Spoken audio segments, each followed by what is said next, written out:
This is Thunderbird 6, an F-16C taking off for an airshow in Mountain Home Air Base in Idaho back in September of 2003. Unfortunately though, even before takeoff, the pilot, US Air Force Captain Chris Elroy Strickland, had made a mistake which meant that this flight would end in a crash just 25.5 seconds after liftoff.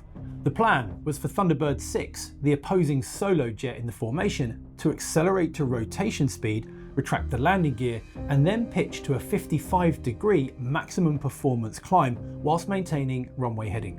Once the jet reached an altitude of 2,500 feet above the field, he would roll inverted and pull to bring the nose of the jet down to the horizon, still inverted, at a target altitude of 3,500 above the airfield. The pilot would then continue pulling to complete a split S maneuver, basically a half loop to reverse direction. At the end of this maneuver, the aircraft would end up straight and level again, going straight down the runway but in the opposite direction to the one he took off in. Now again, this was the plan, but unfortunately it's not how it worked out. The F-16 roared down runway 12 in Mountain Home, lifted off, tucked in its gear and pitched for its maximum performance climb, but then it rolled inverted far too early. Now, as the final report would later explain, the pilot miscalculated the difference between his altitude above mean sea level and his height above ground level by 1,000 feet. Others have pointed out that the field elevation of Mountain Home Air Base is around 1,000 feet higher than that of Nellis Air Force Base, where the Thunderbirds are normally based, which may have played a part in this error. In any case, when the F-16 started rolling inverted, it was 4,670 feet above mean sea level, but only 1,670 feet above the ground, instead of the target 2,500 feet. The aircraft kept climbing while its pilot pulled to get the nose down to the horizon until it reached 5,760 feet above mean sea level, which he misinterpreted as being 3,760 feet above the ground. So he actually thought he had a bit of a margin over the required 3,500 feet. In reality though, he was 1,000 feet below that at 2,760 feet. Captain Strickland then initiated the split S as planned and only realised that something was seriously wrong when the jet's nose was pointing straight down. And unfortunately at that point, it was too late. The pilot rolled his jet slightly to one side to move it a bit further away from the crowd of 85,000 people that were gathered to one side of the runway to watch the show, whilst he pulled hard on the side stick to try and avoid contact with the ground. Incredibly though, the F-16 managed an attitude where its nose was just above the horizon, but that wasn't enough. The aircraft's energy meant that it was still descending at a rate of over 8,000 feet per minute whilst doing 220 knots. At just 140 feet above the ground, Strickland pulled the yellow handle between his legs just in front of his seat and ejected. But these speeds and descent parameters are way outside of the ejection envelope of the F-16 seat. And by the time the canopy was gone and the seat actually fired him out of the jet, Strickland was just 40 feet above the ground. Now, these are all just numbers, so to give you some context on this, the Martin Baker Mark IV seat that I used when I was flying the Hawker Hunter was known as a 0-90 seat, meaning that we could eject at 0 feet, on the ground, but required a minimum airspeed of 90 knots to ensure that the chute inflated enough to arrest our rate of descent before we hit the ground. But although it was a 0 height chute, that was really only true when we were flying level. If we were descending and needed to eject, I'd have to pull the handle at a minimum height that was equal to 10% of our rate of descent in order to survive the landing. So if I was descending at 8,000 feet per minute in the Hunter and needed to eject, the latest point that I could pull that handle would be as I passed 800 feet above the ground. Now, going back to the F-16 ejection, Staff Sergeant Benny J. Davis, an Air Force photographer standing halfway up the control tower, managed to capture the moment the pilot left the aircraft. And you can clearly see here how the aircraft nose points above the horizon, but again, it's actually still descending at a rate that's almost twice as fast as I'd normally descend a 737, even on a steep descent. Now, the pilot's spine was compressed hard by the ejection, and it was then compressed even more when he hit the ground. The $30+ million jet hit the ground just 0.8 seconds after Captain Strickland pulled the handle, but incredibly, he and everyone watching was safe. And based on the circumstances, that really is miraculous. Now, there are a lot of lessons for the Thunderbirds from this event, including how to set and verify altitudes and increasing the minimum altitude margins. But the truly amazing part of this story is how close the F-16 actually came to completing that split S from a max altitude of just 2,760 feet or 841 meters above the runway. And that brings us to the F-16 itself, the star of our video today. Some aircraft are thought as technological milestones, machines that push engineering boundaries. Others become cultural icons, instantly recognizable symbols that represent an era. The F-16 is unusual because it does both. Even decades after its introduction, the F-16 remains one of the most familiar silhouettes in military aviation. It continues to fly in huge numbers all over the world, and perhaps most remarkably, is still being built. In an age defined by stealth, sensor fusion, and increasing complexity, here is a design that was born in the early 1970s that somehow remains relevant. But the F-16 story is not simply one of longevity. What makes the aircraft so enduringly fascinating is that it represents a moment when fighter aircraft design took a dramatic and deeply unconventional turn. Long before it became a global icon, the F-16 was an engineering gamble that ultimately paid off. Now, to understand why the F-16 exists at all, we have to step back into the realities of the early 1970s. This was a period shaped by the lessons of the Vietnam War, advancing Soviet aircraft design, and crucially, a growing concern within the Pentagon about the spiraling costs of modern combat aircraft. At first, the US wanted to plan its future around the F-15 Eagle, an aircraft designed to guarantee air superiority thanks to advanced radar systems and the raw performance of those two massive engines. It was big, fast, powerful, and extraordinarily capable, which also made it both complex and expensive. Even with the generous budgets of the Cold War era, it simply wasn't possible for the US Air Force to fully equip itself with F-15s. And this debate between capability and affordability triggered a broader discussion about what a fighter aircraft actually needed to be.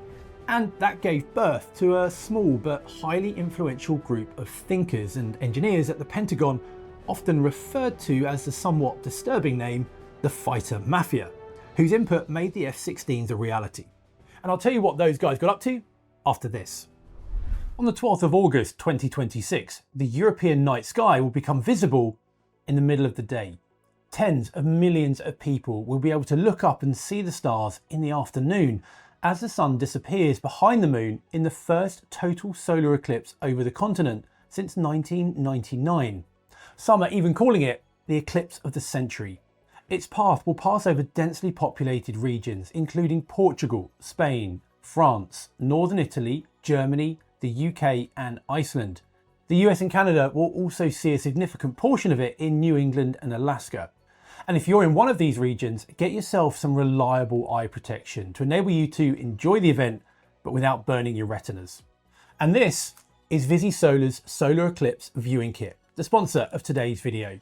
Their glasses are approved by the American Astronomical Society, so you know they're certified and safe to use. And the kit also includes a precision photo filter to protect your phone's camera. Without it, you'll either ruin the shot or potentially damage your camera. With the filter, you get a clear, perfect image that protects your camera sensor. And it's worth being really careful here. There are a lot of low quality knockoffs on the market that can damage both your eyesight and your camera. So it's really important to stick with properly certified high quality eclipse glasses like these. And VisiSolar is offering 10% off if you purchase it through this QR code or by using the code Mentour. Go check it out. I've left a link in the description below. Thanks VisiSolar. Now, let's get back to the F-16. Now, what the Fighter Mafia argued was that decades of aircraft development had drifted towards excessive weight and complexity, often at the expense of the very qualities that mattered most in aerial combat. Their ideas were grounded in the newly proposed energy maneuverability theory, which emphasized how effectively an aircraft could gain, retain, and trade energy during a fight. From this perspective, agility, acceleration, and pilot visibility were not secondary considerations, they were central to survival. The solution they advocated was not a replacement for the F-15, but something that would complement it. Thus came the Lightweight Fighter Program, an initiative that challenged many of the assumptions that had guided fighter designs for years. Instead of asking how much capability could be added, the question became how much could be removed without compromising performance. At the heart of this new design philosophy was something that we explored recently in another video about aircraft instability and fly-by-wire. Rather than prioritizing inherent stability, they adopted a relaxed or negative static stability, creating an aircraft that was dramatically more agile. And interestingly, the F-16 wasn't a purely unstable aircraft. At higher speeds, its stability actually increased, but at lower speeds, it becomes incredibly unstable, requiring hundreds of tiny control inputs per second just to maintain the desired trajectory, something that only a computer can achieve. And it's this change of stability that gives the F-16 its relaxed static stability term. As we discussed in our B2 story, such designs would have been impractical before the digital era, since no human pilot could continuously correct an unstable aircraft with the precision that's required. And although the F-16 would become the first production fighter built entirely around digital fly-by-wire, the origins of the technology actually lay in the space program. During the Apollo era, NASA faced the unprecedented challenge of guiding spacecraft through an unforgiving and highly dynamic environment. The Apollo guidance computer, famously primitive by modern standards, yet revolutionary at the time, demonstrated that machines could monitor complex systems, process data, and execute rapid corrections faster and more consistently than any human could. And these advances quickly captured the attention of aeronautical engineers. And in the late 1960s, NASA began exploring how digital flight control might reshape aircraft design through the F-8 digital fly-by-wire program. Now, incredibly, a surplus Apollo guidance computer was used in an electronic system that replaced conventional mechanical linkages in a modified F-8 Crusader, which became the first piloted aircraft to rely entirely on digital commands for primary flight control.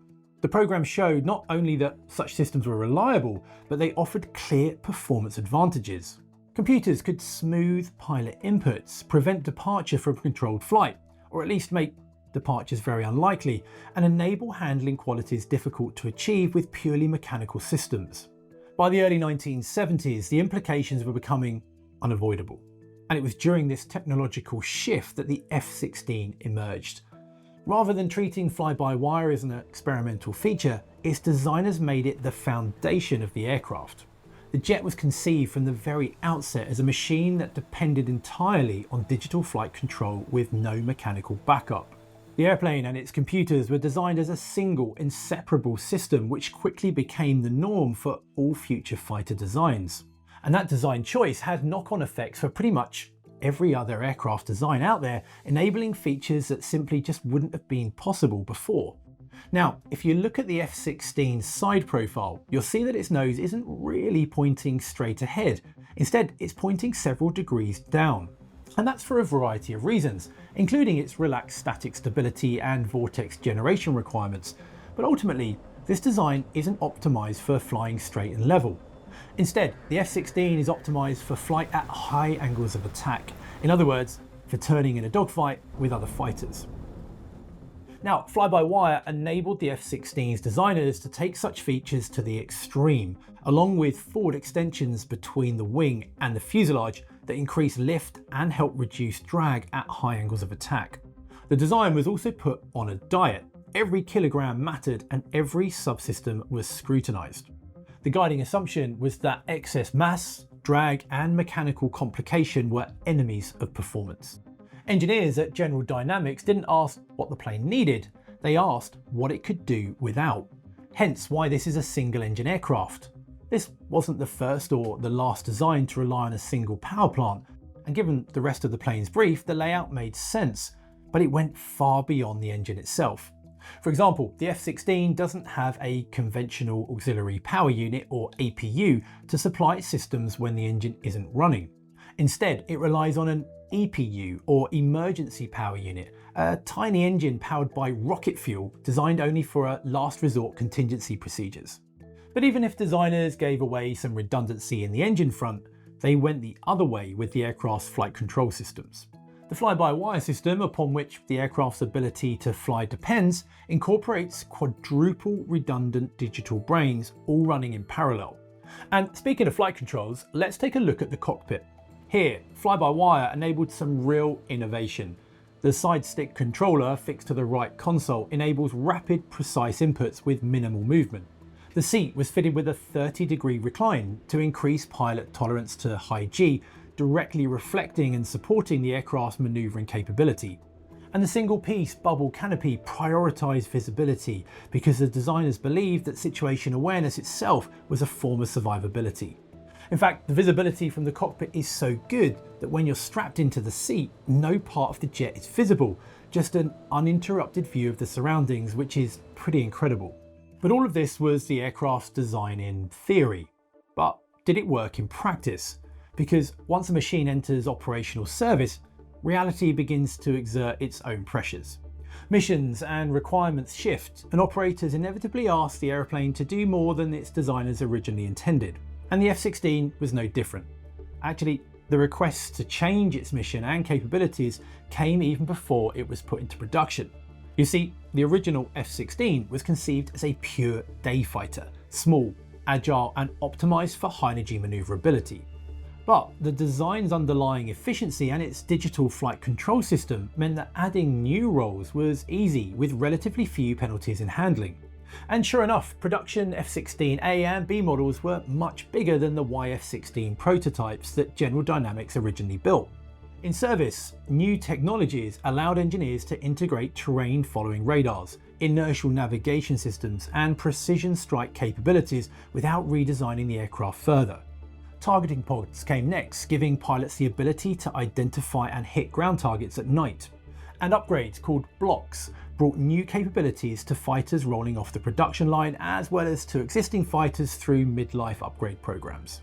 So all of this means that airframes delivered decades ago can be modernised with active electronically scanned array radars, digital mission computers, and contemporary weapon systems, allowing operators to extend relevance without replacing the aircraft entirely. And importantly, the evolution didn't come at the cost of agility. The core airframe retained its responsiveness and its energy efficiency. This mission expansion allowed the aircraft to become a jack of all trades without becoming bloated or overcomplicated. Although it should be said here that its maximum takeoff weight has gone up a bit over the years. But that adaptability is a major reason why the F-16 became one of the most widely exported fighters in history, which gave it an almost unbeatable cost to capability balance. This allowed air forces with more constrained budgets to acquire a modern, high-performance fighter without accepting the financial burdens typically associated with larger twin-engine aircraft. And because thousands of F-16s have been produced, a vast global support ecosystem emerged around the aircraft. Manufacturers, suppliers, and maintenance facilities distributed across multiple continents ensure that parts, upgrades, and technical expertise remain widely available, helping operators maintain predictable lifecycle costs. General Dynamics, and later Lockheed, who took over the design, increased the jet's appeal further by licensing production to other manufacturers worldwide. Early jets made for European operators were actually assembled in the Netherlands by Fokker, and later industries in other countries were given parts assembly contracts too. So the F-16 isn't an exclusively American fighter. Now, that global success, however, did not occur in isolation. The F-16 emerged from a competitive environment filled with aircraft that embodied very different design philosophies, and few comparisons are more instructive than the F/A-18 Hornet, which is about as old as the F-16. Interestingly, the Hornet's story is actually intertwined with the F-16s from the very beginning. The aircraft's lineage traces back to the YF-17, one of the competitors for the lightweight fighter program. Now, obviously the Air Force selected the smaller single-engine YF-16, but the YF-17 didn't disappear. Instead, it found a second life when the US Navy recognized that its characteristics, particularly its twin-engine configuration, aligned well with the demands of carrier operations. Through extensive redesign and navalisation, which is a really long story in itself, The YF-17 evolved and transformed into the F-18. Where the F-16 embraced single-engine efficiency and extreme weight discipline, the F-18 was shaped by the unforgiving realities of naval aviation. Carrier operations demand robustness and redundancy, hence a two-engine design, as well as good low-speed handling. The resulting aircraft sacrificed some of the F-16's minimalism, but gained survivability and versatility within the carrier environment. Both designs would ultimately achieve remarkable success, albeit in very different ways. While the F-16 became a global export phenomenon, the F-18 carved out its own legacy as a naval workhorse and, somewhat unexpectedly, a cultural icon, as it became a movie star in the box office smash hit Top Gun Maverick. But of course, fame isn't everything, because while the F-18 may have gotten some screen time with Tom Cruise, the F-16 has sold more than 3 times as many units. And some might argue that the F-14 is actually the real star of Top Gun, but maybe we'll keep that for another video. Anyway, the F-16 and the F-18 have something else in common. They were both continually updated to meet new mission requirements. Both jets used digital fly-by-wire with a modular system philosophy, so they could both be built upon. So these jets did not need to be reinvented because they could just continuously evolve. The F-16 gained semi-permanent conformal external fuel tanks on the shoulders, while the F-18 was stretched and beefed up into the E and F Super Hornet models. Interestingly, the F-18's fly-by-wire works a bit differently from that of the F-16's, meaning that it's not constrained by angle of attack in the same way. So if we go back to that Thunderbird crash in Idaho, some people argue that the F-18's higher angle of attack ability and good low-speed performance would have potentially saved it, but that's hard to prove either way. But let us know in the comments below what you think about it. Either way, both of these jets managed to stay in production well into the era of stealth because modern air forces operate within complex economic, strategic and operational constraints. Stealth aircraft deliver extraordinary capabilities, but at great cost. However, not every mission requires stealth characteristics, and not every budget can sustain an all-stealth air force. Within this environment, aircraft like the F-16 continue to serve an important role, and incredibly, the plane could still be developed even further. Consider the F-16 XL, which we featured recently in another video. At first glance, it barely resembles the familiar F-16 at all. Its defining feature, the cranked arrow wing, dramatically altered the aircraft's proportions, creating a platform optimized for range, payload and high-speed efficiency rather than just pure agility. But the XL was not merely an experimental curiosity, it represented a serious attempt to adapt the F-16's underlying design philosophy to a different set of operational priorities. The new wing provided vastly increased internal fuel capacity and improved aerodynamic efficiency at supersonic speeds, allowing the aircraft to carry heavier loads over greater distances. Few aircraft so clearly embody a shift in engineering philosophy, and few have had such an impact. The F-16's fly-by-wire and side stick paved the way for airliners to use both, for at least some of the same reasons. And in that sense, the plane's true legacy extends well beyond the fighter world.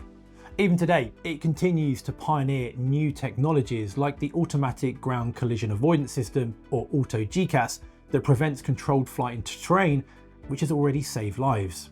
So the F-16 didn't become an icon because it was the largest, the most powerful, or the most technologically extravagant fighter of its era. It succeeded because its designers were willing to challenge the deeply rooted assumptions about stability, maneuverability, complexity, and risk.